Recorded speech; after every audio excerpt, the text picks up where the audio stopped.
আমরা এই নির্বাচন কমিশনের এই ধরনের ব্যক্তি সর্বস্ব স্বেচ্ছাচারী সিদ্ধান্ত আমরা দেখেছি। আমরা শুরু থেকেই বলেছি যে নির্বাচন কমিশন আসলে নীতিমালা নেই। তাহলে তারা কোন নীতিমালার আন্ডারে শাপলা কলি এখন অন্তর্ভুক্ত করেছে, এটা কি স্পষ্ট করেছে তারা?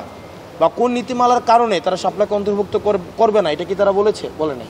কোন নীতিমালার কারণে তারা অন্যান্য রাজনৈতিক দলগুলোকে বরাদ্দকৃত মার্কাগুলো দিয়েছে, সেটা কি তারা স্পষ্ট করেছে? সেটাও করে নাই। তার মানে এই নির্বাচন কমিশনের এই যে মার্কা সংযুক্তিকরণ বা নাকরণের যে বিষয়টি, এই বিষয়টি গোড়ামি বা এই বিষয়টি নিয়ে একটা স্বেচ্ছাচারী যে বিষয়, যেটাই বলেন না কেন আপনারা, যেই ভাষায় বলেন না কেন, মধ্যযুগীয়ভাবে এই বিষয়গুলোকে ডিল করছে আসলে নির্বাচন কমিশন। আমাদের কাছে মনে হয় যে নির্বাচন কমিশনে অনেকগুলা পক্ষের শক্তি এখানে জড়িত। কেউ হচ্ছে এখানে, আপনারা জানেন যে নির্বাচন কমিশনটা আসলে যে গঠিত হয়েছে এটা নীতিমালা কী ছিল। 5ই আগস্টের পরে আপনারা প্রশ্ন তোলেন সাংবাদিকরা যে আপনারা কোন প্রক্রিয়ায় নির্বাচন কমিশন গঠন করলেন। এই নির্বাচন কমিশনে তো গঠন করা হয়েছে, বিএনপি বলেছে আমাদের পক্ষ থেকে একজন, জামাত বলেছে আমাদের পক্ষ থেকে একজন, আর্মি থেকে ওখানে একজনকে দেওয়া হয়েছে।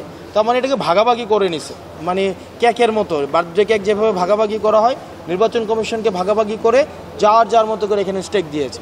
তো যারা বিএনপিপন্থী নির্বাচন কমিশনার আছে তারা বিএনপিকে পারপাস সার্ভ করে, যারা জামাত ইসলামীপন্থী নির্বাচন কমিশনার আছে তারা জামাতের পারপাস সার্ভ করে, যারা আর্মিপন্থী এখানে নির্বাচন কমিশনার আছে সে আর্মির পারপাস সার্ভ করে। এখানে আবার আওয়ামী লীগের অনেক অসংখ্য চাকরিজীবী রয়েছে, তাদের বিষয়ে কি নির্বাচন কমিশনার কোনো সিদ্ধান্ত নিয়েছে?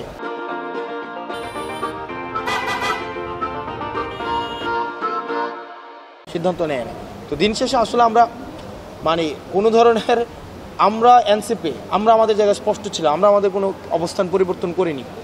নির্বাচন কমিশন তার অবস্থান পরিবর্তন করেছে তার নিজের মতো করে স্বেচ্ছাচারীভাবে।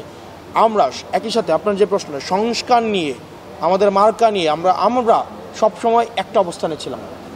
আমরা এটা বলি না যে আমরা জুলাই সনদে পিয়ার না হইলে আমরা সিগনেচার করব না, আমরা এটা বলি না যে আবার এরপরে গিয়ে আবার সিগনেচার করছি, আমরা কি এটা হয়েছে? সারা বছর বললাম পিয়ার না হইলে সিগনেচার করব না, কিন্তু আবার সিগনেচার করছে। বাংলাদেশে এরকম রাজনৈতিক দল আছে না?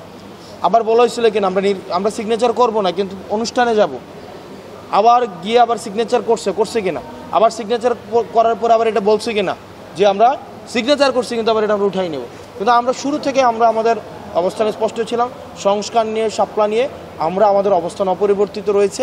আমরা যেটা চাই ভাই, যদি আপনি আমাকে শাপলা বরাদ্দ না দেন, আপনি আমাকে সেটা ব্যাখ্যা দিতে হবে, সেটা আইনগত জায়গা থেকে ব্যাখ্যা দিতে হবে, সেটা রিটেন ব্যাখ্যা দিতে হবে। এটা তো আপনারা দেখেছেন নির্বাচন কমিশনের সেখানে বলছে কেন ব্যাখ্যা, মানে কেন শাপলা দিব না, এটার কোনো ব্যাখ্যা দিব না। মানে এটা কি আপনি মানে এটা কি কোনোভাবে মানে সম্ভব? এটা মানে আপনার প্রতিষ্ঠান, এটা কি সাংবিধানিক প্রতিষ্ঠান, জনগণের প্রতিষ্ঠান না? জনগণের টাকায় চলছে না, আপনার টাকায় চলছে না? আপনার এই প্রতিষ্ঠানের জবাবদিহিতা নিশ্চিত করার দায়িত্ব এটা আপনার না? কিন্তু এই প্রতিষ্ঠান আপনাকে বলছেন এই সিদ্ধান্ত আমি কেন নিয়েছি সেটা আমি আপনাকে ব্যাখ্যা দিব না। তো ওই ব্যাখ্যাবিহীন রাষ্ট্র, এটা 5ই আগস্টের আগে ছিল, হাসিনা যখন চালাইতো তখন এটা ব্যাখ্যাবিহীন রাষ্ট্র চালাইতো, জবাবদিহিতাবিহীন রাষ্ট্র চালাইতো। কিন্তু 5ই আগস্টের পরে এই নির্বাচন কমিশন যদি মনে করে থাকে যে তারা জবাবদিহিবিহীন কোনো একটি সিদ্ধান্ত নিয়ে নেবে আর আমরা সেটাতে মেনে নেব, তাহলে সেটা সম্ভব না। ধন্যবাদ। আর সংস্কারের বিষয়, অবশ্যই আমাদের সংস্কার কার্যক্রমের অগ্রগতি হয়েছে, এখন সেটা বাস্তবায়ন। আমরা কন্টেন্ট, এখানে দুইটা বিষয় আলোচনা, একটা হচ্ছে কন্টেন্ট অফ কনসেনসাস নিয়ে কিন্তু একটা পর্যায়ে পৌঁছাইছে আমাদের। এখন যেই বিতর্কটা তৈরি হয়েছে সেটা হচ্ছে implementation process of July charter, আমরা কিভাবে সেটা বাস্তবায়ন করব।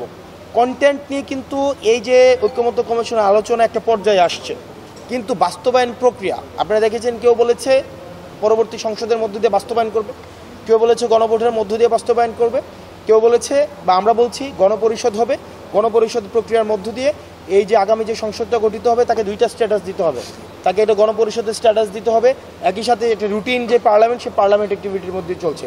মূলত এখন সংকটের জায়গাটা হচ্ছে সেটি। এবং আমরা এখন একটা গণভোটের যে বিষয়টি, গণভোট একটা অর্ডার হবে, আলোচনা যেটি নিয়ে হচ্ছে না বা যেটি হওয়া প্রয়োজন, যে টেকনিক্যাল বিষয়টা যেটি আলোচনা হওয়া প্রয়োজন সেটি হচ্ছে এটা অর্ডার জারি করতে হবে, অধ্যাদেশ জারি করা যাবে না, সেটাকে কোনো আপনার কোনো প্রজ্ঞাপন জারি করা যাবে না, এটা কি জারি, এটা অর্ডার জারি করতে হবে, এটা আদেশ। এবং আদেশটা জারি করবে আপনার ডক্টর মোহাম্মদ ইউনূস।